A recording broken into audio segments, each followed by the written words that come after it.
செல்வ பெருந்தகை அவர்களை வந்துட்டு அவங்க வந்து பச்சோந்தி, துரோகி இந்த மாதிரியான வார்த்தைகள்லாம் சொல்லி தான் அந்த மோதல் நடந்திருக்கு. இல்ல கண்ணாடிக்கு முன்னாலும் பேசுற மாதிரி தான். துரோகத்தின் மொத்த உருவமே திமுக தானே. பச்சோந்தி தனத்துக்கு அவங்களுக்கு வித்தியாசமே கிடையாது. காலையில ஒண்ணு சொல்லுவாங்க, மத்தியானம் ஒண்ணு சொல்லுவாங்க, சாயந்தரம் புதுசா ஒண்ணு சொல்லுவாங்க. அவங்க சொல்றதான் நியாயம் போல மக்கள்கிட்ட நம்ப வைக்க முயற்சி பண்ணுவாங்க. சத்யராஜ் அவர்கள் பாத்தீங்கன்னா கொளத்தூர்ல வந்துட்டு எங்க தலைவரை தோக்கடிச்சிட்டீங்க அப்படின்னு சொல்லிலாம் வந்து அழுகிறாரு. அவர் கேட்டாலும் நான் வேணா கயிறு அனுப்புறேங்க. சினிமாவில் நடியா ஒழுங்கா, தெருவில் வந்து ஏன் நடிக்கிறீங்க? கன்றாவி எல்லாம் போய் பேசி கொளத்தூர்ல தலைவர் ஜெயிச்சு, கொளத்தூர்ல தலைவர் ஜெயிச்சிருக்கு. திருமாவளவன் அவர்கள் என்ன சொல்லியிருக்காங்கன்னா, முதல் முறையா இந்தியா கூட்டணியில வந்துட்டு திமுக இல்லாம நாங்க வந்து கலந்துக்க போறோம், அது ரொம்ப வருத்தமா இருக்கு அப்படின்னு வந்து சொல்லியிருக்காங்க. ஸோ இதனால வந்துட்டு திமுக இல்லாததுனால காங்கிரஸ்க்கு ஏதாவது பின்னடைவு இருக்குன்னு நினைக்கிறீங்களா? பின்னடைவா?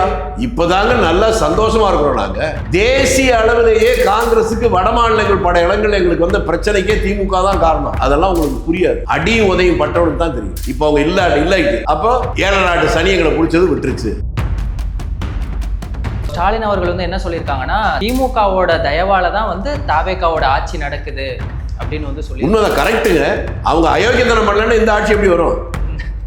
இல்ல இந்த 5 வருஷம் ஆட்சியில் அவங்க பண்ண அக்கிரமோ அயோக்கியத்தனம், அந்த கோபத்தில் தானே மக்கள் இந்த தாவேகா ஆட்சியில் வச்சிருக்காங்க. தோழமைனா என்னன்னு அந்த நாகரிகமே தெரியாத ஒரு கூட்டம் திமுக.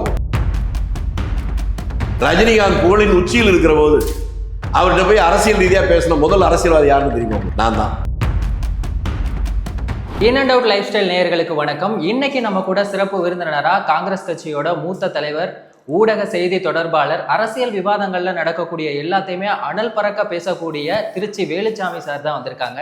வணக்கம் சார், எப்படி இருக்கீங்க? வணக்கம், நல்லா இருக்கேன் சார். இப்போ ஏற்கனவே பார்த்தீங்கன்னா திமுக வந்து விசிகாவோடையுமே வந்துட்டு பயங்கரமான ஒரு சண்டை போயிட்டு இருக்கு. இப்போ ரீசெண்டாக பார்த்தீங்கன்னா காங்கிரஸோடையுமே ஒரு மோதல் அப்படிங்கிற மாதிரியான விஷயங்கள்லாம் போயிட்டு இருக்கு. ஸோ இதுக்கான காரணமா நீங்க என்ன நினைக்கிறீங்க? இது இயல்பு. நீங்கள் குடும்பத்தில் அப்பா அம்மா, அண்ணன் தம்பி, மாமா மச்சான், இல்லை மனைவி கூட வச்சுங்க, எல்லா நேரமும் சிரிச்சுட்டே இருப்பீங்களா? இல்லை.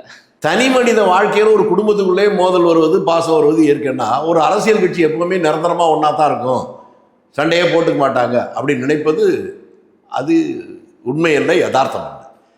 அந்த சண்டை அல்லது சமாதானம் அந்த ரெண்டால் நாட்டு மக்களுக்கு ஏதாவது நன்மை நடக்குதா அல்லது அதனால் தீங்கு நடக்குமா, அது அப்படித்தான் நம்ம பார்க்கணும். நீங்க வந்துட்டு இது இயல்பு யதார்த்தம் அப்படின்னு சொல்றீங்க. ஆனா அவங்க பயன்படுத்தின அந்த வார்த்தைகள் அப்படிங்கிறது தான் இப்போ வந்துட்டு ரொம்பவே சர்ச்சையான ஒரு விஷயமா இருக்கு. செல்வ பெருந்தகை அவர்களை வந்துட்டு அவங்க வந்து பச்சோந்தி, துரோகி இந்த மாதிரியான வார்த்தைகள்லாம் சொல்லி தான் அந்த மோதல் நடந்திருக்கு. ஸோ இதை பத்தி நீங்க என்ன நினைக்கிறீங்க? அதாவது தான் திருடி பிறரை நம்பான் ஒரு பழமொழி, அது அவங்களுக்கு பொருந்தும். அவங்க கடந்த காலத்தில் பச்சோந்திகளாக இருந்திருக்காங்க, துரோகம் பலதை செஞ்சிருக்காங்க. அதனால மற்றவங்களை பார்க்குறவங்களெல்லாம் அப்படி சொல்லணும்னு நினைக்கிறாங்க. அப்போ அவங்களே அவங்கள சொல்லிக்கிட்ட மாதிரி நம்ம எடுத்துக்கலாம். இல்லை கண்ணாடிக்கு முன்னாலும் பேசுகிற மாதிரி தான். துரோகத்தின் மொத்த உருவமே திமுக தானே. பச்சோந்தி தனத்துக்கு அவங்களுக்கு வித்தியாசமே கிடையாது. காலையில் ஒன்று சொல்லுவாங்க, மத்தியானம் ஒன்று சொல்லுவாங்க, சாயந்தரம் புதுசாக ஒன்று சொல்லுவாங்க. அவங்க சொல்கிறதான் நியாயம் போல மக்கள்கிட்ட நம்ப வைக்க முயற்சி பண்ணுவாங்க. அதனால் அந்த பச்சோந்தி என்பதும் துரோகம் என்பதும் அவர்கள் மொத்த கொத்தையை எடுத்திருக்காங்க. அதனால் மற்றவங்க மேலே சொல்கிறாங்க. இல்லை, இதை நான் எப்படி பார்க்குறேன் அப்படின்னா, டிவிக்கே கூட வந்து காங்கிரஸ் கூட்டணி வச்சதுனால தான் அவங்களுக்கு இந்த மாதிரியான விஷயங்கள்லாம் வந்து நடக்குது. இதில் என்னம்மா புரியலையாது? அவங்க கூட இருந்தால் ஒரு மாதிரி பேசுவாங்க, வெளியில் போனால் ஒரு மாதிரி பேசுவாங்க. அதுதான் அவங்க பேசுகிறாங்க. அவங்க கடந்த காலத்தில் அப்படி தான் நடந்துட்டு இருக்காங்க. இப்படி வச்சுங்களேன், காங்கிரஸ் கூட கூட்டணி காங்கிரஸ் வந்து வெளியே போச்சுன்னு திட்டாங்கல்ல. வெறும் 14 எம்பிகளை வச்சுக்கிட்டு மன்மோகன் சிங் ஆட்சியில் 7 மந்திரி கொடுத்தோம்ல காங்கிரஸில். 10 ஆண்டு காலங்கள் இருந்தீங்களா சுகமா? 540 எம்பிக்கள் இருக்கக்கூடிய பாராளுமன்றத்தில் வெறும் 14 எம்பிக்கள் இருந்த திமுகவுக்கு 7 மந்திரி பதவியை கொடுத்து அவ்வளவு அழகு பார்த்த காங்கிரஸுக்கு நீங்கள துரோகம் பண்ணாம வெளியே போகும்போது என்ன சொல்லிட்டு போனீங்க? கூடா நட்பு கேடாய் விளைய. அதுக்கு பேர் துரோகமா, பச்சோந்தித்தனமா? அதுக்கு வேற அதை தாண்டி எதுவும் இருக்குமோ? இப்போ எங்க நீங்க கூட்டணியில் வச்சிருந்தீங்க வெறும் வேற 234 எம்எல்ஏக்கள் தான் அசம்பிளியில். அதுல நீங்க 95 எம்எல்ஏக்கள் தான் இருந்தீங்க. 36 காங்கிரஸ் எம்எல்ஏ ஆதரவோட தான் நீங்க ஆட்சியில் இருந்தீங்க. அப்ப கூட நீங்க ஒரு மந்திரி கொடுக்கல. நாங்க போனோம், அது துரோகம், பச்சோந்தித்தனம். நீங்க செஞ்சது கொடுமை, கொடூரம். அதெல்லாம் சேர்த்து. இப்போ திருமாவளவன் அவர்கள் என்ன சொல்லியிருக்காங்கன்னா, முதல் முறையா இந்தியா கூட்டணியில வந்துட்டு திமுக இல்லாம நாங்க வந்து கலந்துக்க போறோம், அது ரொம்ப வருத்தமா இருக்கு அப்படின்னு வந்து சொல்லியிருக்காங்க. ஸோ இதனால வந்துட்டு திமுக இல்லாததுனால காங்கிரஸ்க்கு ஏதாவது பின்னடைவு இருக்குன்னு நினைக்கிறீங்களா? பின்னடைவா? இப்பதாங்க நல்லா சந்தோஷமா இருக்கிறோம். நாங்க தேசிய அளவிலேயே காங்கிரஸுக்கு வட மாநிலங்கள் பட இடங்கள் எங்களுக்கு வந்த பிரச்சனைக்கே திமுக தான் காரணம். அதெல்லாம் உங்களுக்கு புரியாது.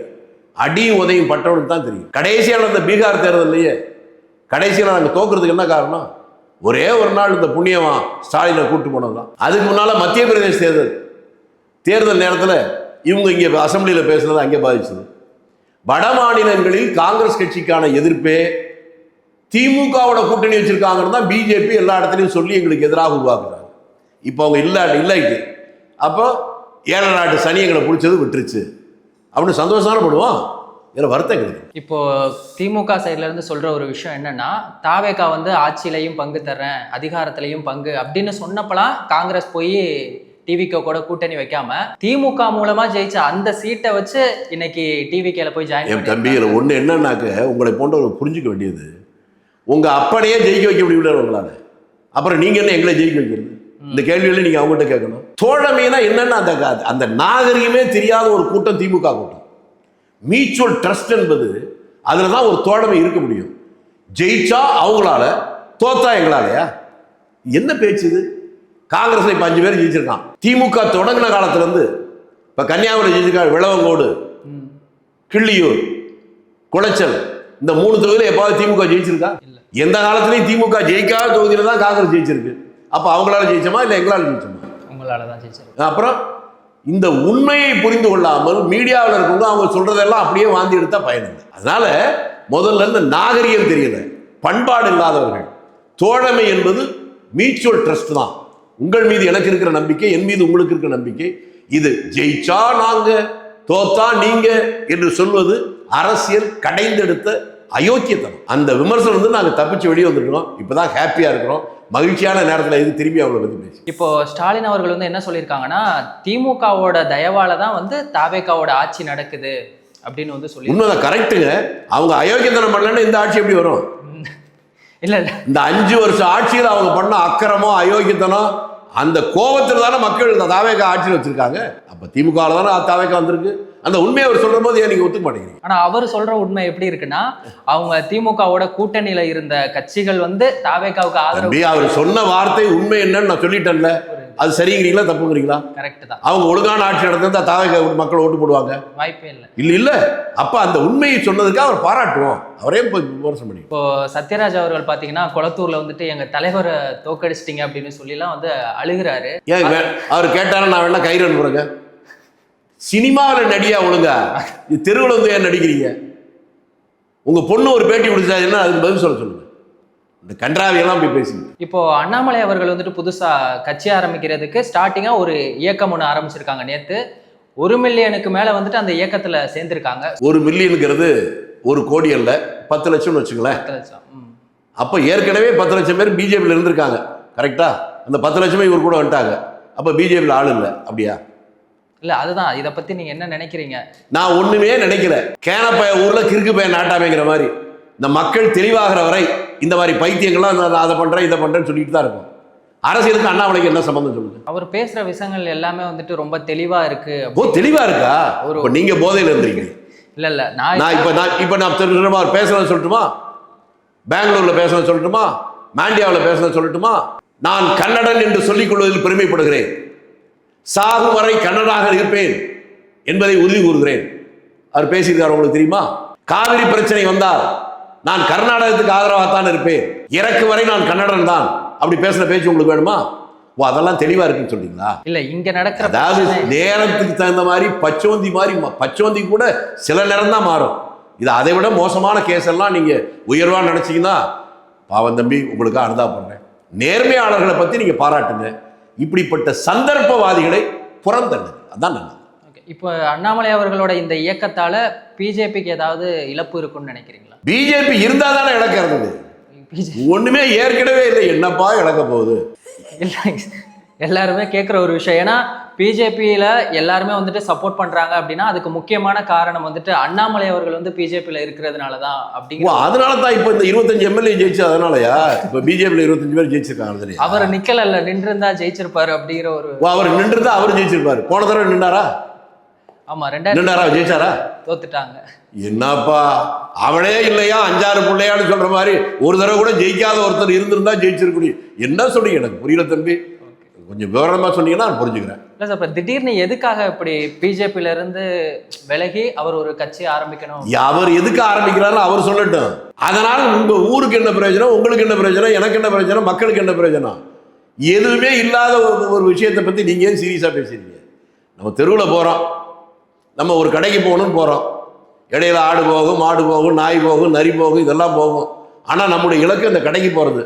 அதை விட்டு வர வழியில் என்னென்ன போச்சு அப்படின்னு கேட்டால் எப்படி இருக்குமோ அது மாதிரி இது. தமிழ்நாட்டு மக்களுக்கு எது நலன் தருமோ, தமிழ்நாட்டுக்கு எது பலன் தருமோ அதற்கான காரியங்களை யார் யார் செய்வார்கள், யார் யாரிடம் அந்த திறமை இருக்கு, அப்படிப்பட்டவர்களை பற்றி பேசுகிற பிரயோஜனம். இவர்களால் எந்த பயனும் இல்லை. அதை பற்றி பேசி என்ன பண்ண போகிறோம்? இன்னொரு விஷயம் என்ன தோணுது அப்படின்னா, இப்போ தமிழ்நாட்டில் தாமரை மலர வைக்கணும் அப்படிங்கிறதுக்காக தான் பிஜேபி வந்து பயங்கரமாக பிளான் போட்டுட்டு இருக்காங்க. ஒருவேளை அது அண்ணாமலை அவர்கள் மூலமா நடக்கிறதுக்கான ஒரு வேலையா இது இருக்குமோ? இயற்கையாக ஒன்று புரியாமலே பேசுங்க தம்பி. தாமரை மலர்ந்துட்டு அடுத்தாப்புல குப்பைக்கு தான் போகுதுன்னு அர்த்தம். ஆனா அந்த தாமரை அது மலரணுங்கிறீங்க. இப்போ இன்னும் நான் மலர்ந்துட்டு நான் நினைக்கிறேன் அது குப்பையில தான் கிடக்க ஏற்கனவே. ஆனா அந்த தாமரை மலர வைக்க தானே போராடி இருக்காங்க. மலர்ந்துருச்சுப்பா, ஏற்கனவே குப்பைக்கு போகுது. நீ முட்டை சொல்ற, தாமரை மொட்டு. தாமரை மொட்டா இருந்தா அது வேற, மலர்ந்துட்டு அதோட முடிஞ்சு போச்சு அதோட ஆய்வு.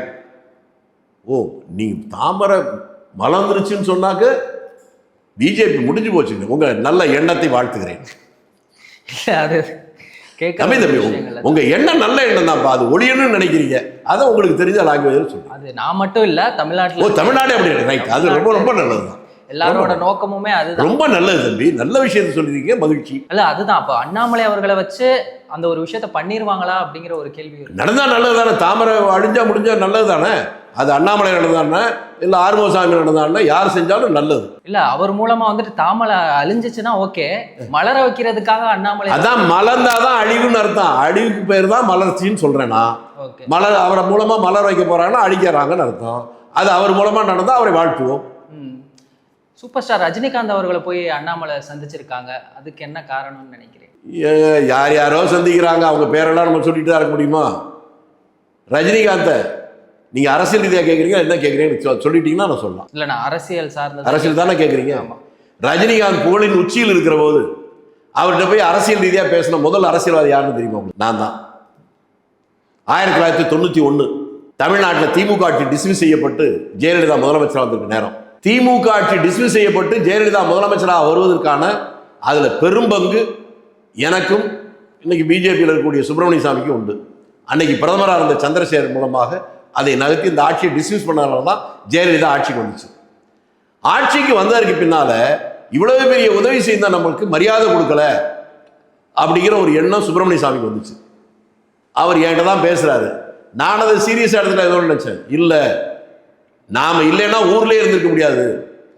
எனக்கு ஜெயலலிதா பழக்கம் இல்லை, சந்திரசேகருக்கு பழக்கம் இல்லை, உன் மூலமாக தான் எங்களுக்கெல்லாம் தொடர்பு. ஆனால் உன்னையாவது மதிச்சு ஏதாவது பேசா என்று கேட்கும்போது, பேசினால என்னங்க ஏதோ பண்ணிட்டு போன்னு நான் சொன்னேன். இல்லை, நன்றி இல்லாத இந்த லேடியை விடக்கூடாது அப்படின்னு ஒரு முடிவு எடுக்கிறார். அவருடைய ஸ்டைல் என்னன்னா, உங்களை க்ளோஸ் பண்ணணும்னு நினைச்சா உங்களை மூலம் பார்த்து சிரிச்சு பேசுவார். அதுக்கான சூழ்நிலை உருவாக்குவது.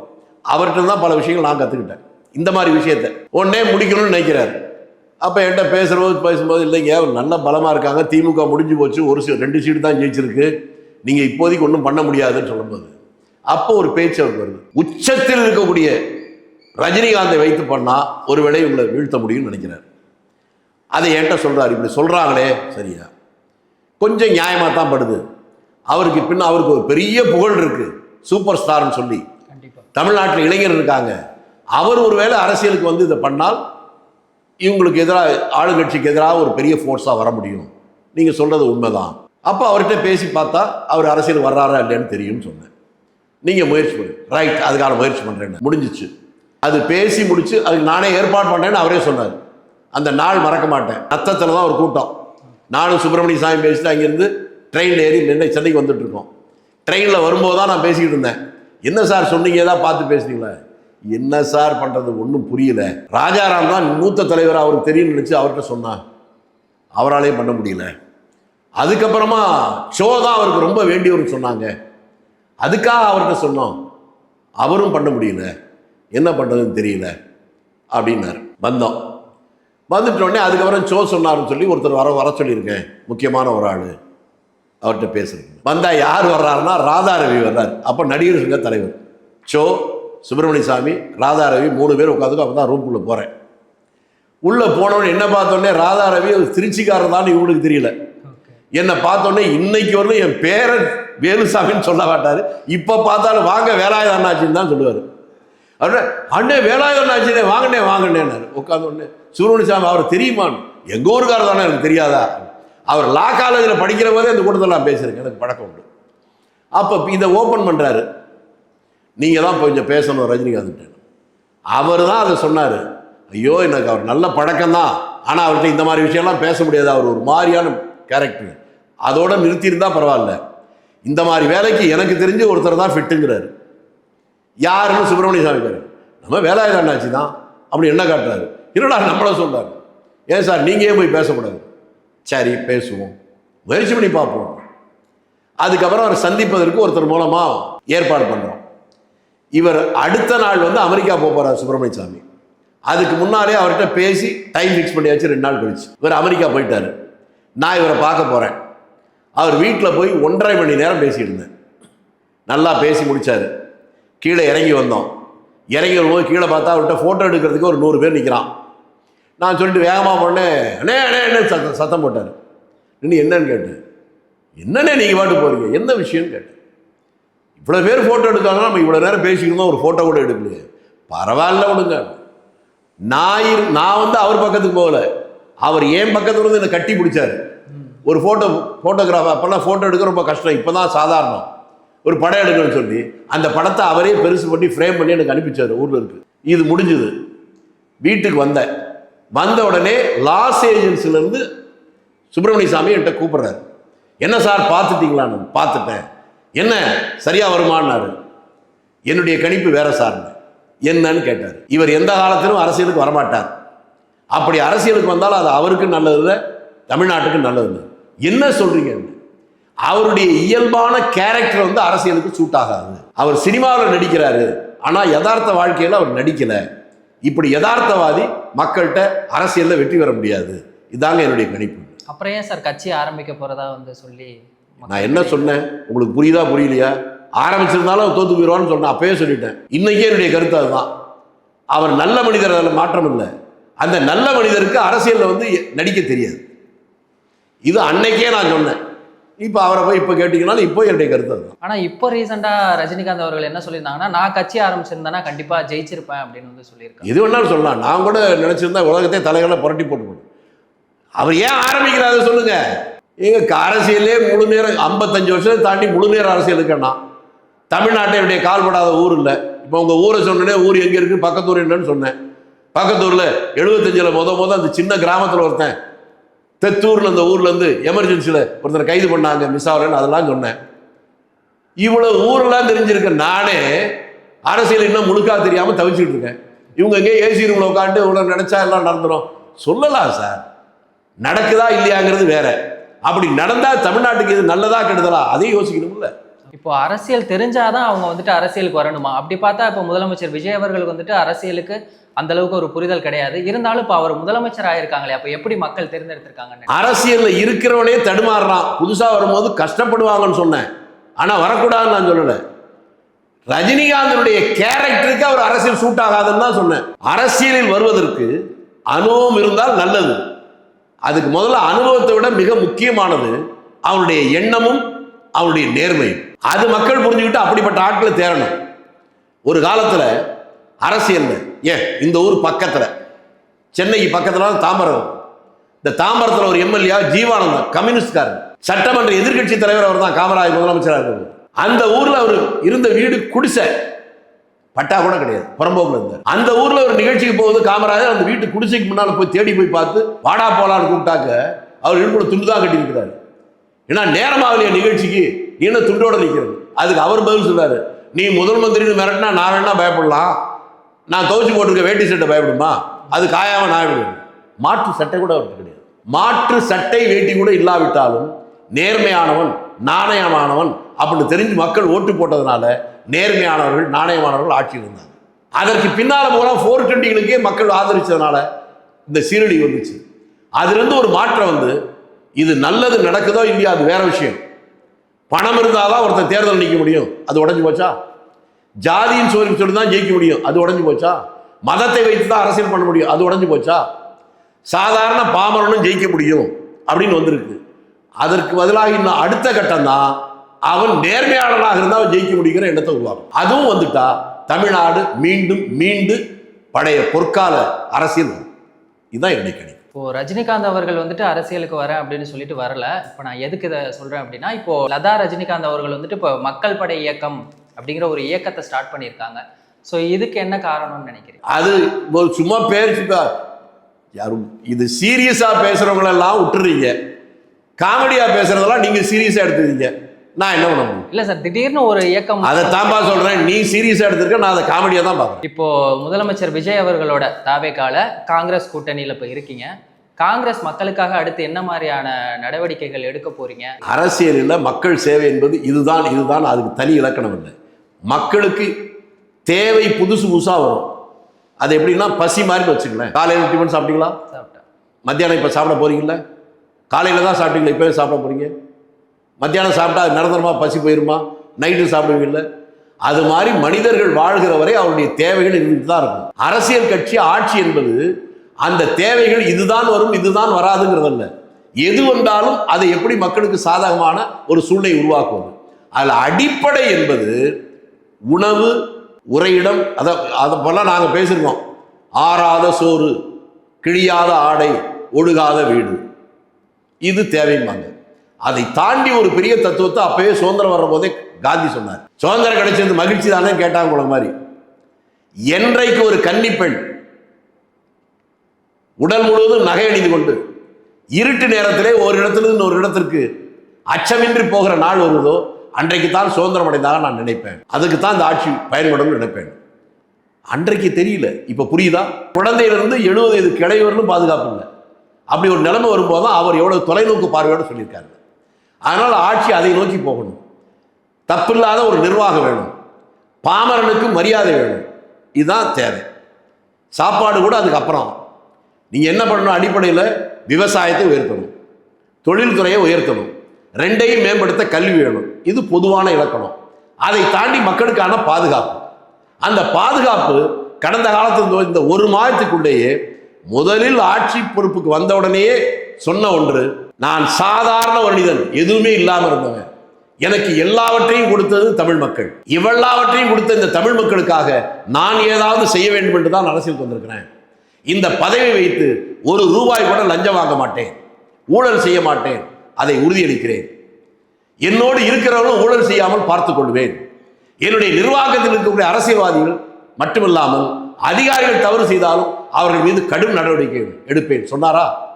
இப்ப ஆட்சிக்கு வந்த உடனே கடந்த காலத்தை போலவே அந்த தாவேக்காவில பொறுப்புல மாவட்டத்தில் இருந்தவன், ஒன்றியத்தில் இருந்தவன் ஒரு 4-5 பேர் வந்து தப்பு பண்ணாலும் இப்போ வந்துச்சா? கேள்விப்பட்ட அடுத்த உடனே கட்சி விட்டு நீக்கினாரா? சொன்ன மாதிரி செஞ்சிருக்கிறார். அதிகாரிகள் அது மாதிரி தப்பு பண்ணாரு. மெட்ராஸ்ல ஒரு டிஎஸ்பி, போலீஸ் டிஎஸ்பி சஸ்பெண்ட் பண்ணல, டிஸ்மிஸ் பண்ணியிருக்காரு. இதை பார்த்து எல்லாரும் யோசிக்க ஆரம்பிச்சிட்டாங்களா? டிஜிபியை போட்டார். அந்த டிஜிபி அகர்வால் வந்த உடனே அவர் முதல்ல பிரஸ் மீட்ல என்ன சொல்லுது? உடனடியாக நான் செயல்படுத்த போவது பெண்களுக்கான பாதுகாப்பு, போதை இல்லாத தமிழகத்தை உருவாக்குவது. இதைத்தான் முதலமைச்சர் சொல்லியிருக்கிறார். அதுக்கு முன்னுரிமை தருவேன், மற்றதெல்லாம் என்ன பார்ப்பேன். 4 நாளைக்கு முன்னால தான் அவர் வந்தார் நினைக்கிறேன். ஆக அதிகார மட்டத்தில், ஆட்சி மட்டத்தில், அரசியல் மட்டத்தில் எல்லாத்திலையும் ஊழல் இல்லாத நேர்மை. 2வது, கிராமத்திலிருந்து யார் வந்தாலும் அவரிடத்துல மரியாதையாக நடந்துக்கணும், மரியாதை இல்லாமல் நடந்துக்க கூடாது என்பது ஓரலா அதிகாரிகளுக்கு சொல்றாரு, சீஃப் செக்ரட்டரி சொல்றாரு, டிஜிபிகிட்ட சொல்றாரு, தன்னுடைய சக அமைச்சர்கிட்ட சொல்றாரு. நீங்க போகிற போது மக்கள்கிட்ட மரியாதையாக நடந்துக்கணும். இதைத்தான் மக்கள் எதிர்பார்க்கணும். மற்றதெல்லாம் கூட 2வது, நேர்மையான நிர்வாகம், பாமரனுக்கு மரியாதை. இந்த 2 வந்துட்டாலே எல்லாமே சரியா வந்துடும். அதற்கான சூழ்நிலை உருவாகும். இது துவங்கி இருக்கு. இந்த துவக்கம் பலமடைய, முதலமைச்சருடைய எண்ணம் ஈடேற, அதன் வாயிலாக தமிழகத்தில் ஒளிமயமான எதிர்காலம் உருவாக நீங்களும் நானும் நாம் முதலமைச்சருடைய செயலுக்கு துணையாக இருப்பதுதான் கட்சியை கடந்து நான் சொல்றேன். நீங்க சொன்ன மாதிரி இது வந்து மக்களுக்கான ஒரு ஆட்சியா இருக்கணும். அதுதான் வந்துட்டு ஒரு நல்ல ஆட்சியா இருக்கு. அதே ஒரு சொல்றார், சொல்லபடி செய்கிறார். ஒரு மாதத்திலே அதை செய்து காட்டுறார். வெறும் வாய் சொல் மட்டும் சொல்லல. நாங்கள் ஆட்சிக்கு வந்தால் உடனே ரூபாய்க்கு ஒரு படி அரிசி போடுவோம், 60 வருஷம் ஆட்சி போட்டிருக்காங்களா? நாங்கள் ஆட்சிக்கு வந்து முதல் கையெழுத்து நீட்டை ரத்து செய்வோம் சொல்லி தானே 5 வருஷத்துக்கு முன்னால் ஆட்சிக்கு வந்தாங்க. பண்ணாங்களா? இவர் சொன்னதை செய்கிறாருல்ல. அப்படி செய்கிறவர் ஒரு வருகிற போது அந்த எண்ணங்களை பலப்படுத்துகின்ற வகையில் நாம் ஒத்துழைப்பு கொடுக்கிறது நம்ம கடமையா இல்லையா? அதை செய்யலைன்னா நாம் கடமை தருகிறோம். ரொம்ப நல்லா சொன்னீங்க. மக்களுக்கான ஒரு நல்லது செய்யற ஒரு ஆட்சியா தாவேகா இருக்கும் அப்படின்னு நம்புவோம். அந்த மாதிரி தான் இருக்கணும். இவ்வளோ நேரம் நான் கேட்ட எல்லா கேள்விக்குமே ரொம்ப பொறுமையா நிதானமா பதில் சொன்னதுக்கு ரொம்ப நன்றி. 2வது சொன்னது ரொம்ப முக்கியம், நிதானம். ரொம்ப நன்றி. வேறொரு நிகழ்ச்சியில வேறொரு சிறப்பு விருந்தினரோட திரும்பவும் சந்திக்கலாம்.